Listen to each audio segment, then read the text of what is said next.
Підступний кліщ полює на вас у молодому лісі, чагарнику, високій траві.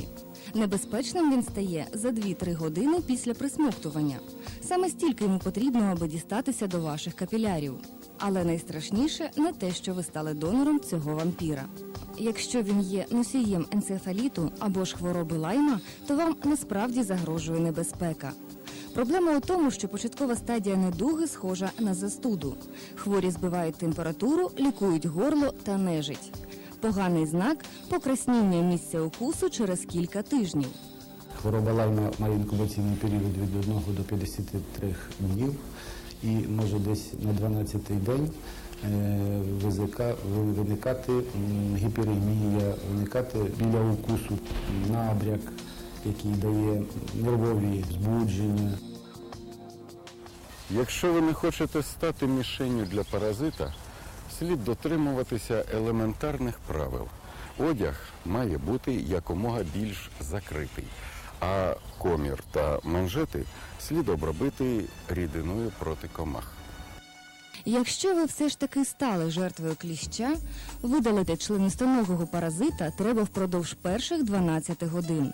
На примусову депортацію кровосос погоджується вкрай неохоче. Однак висмикувати його ні в якому разі не можна. Голова комахи залишиться у шкірі і викличе запалення.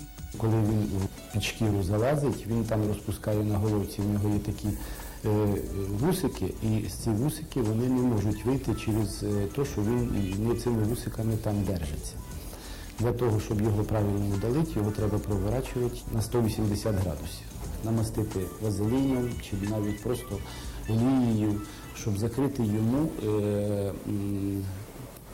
вхід для дихання.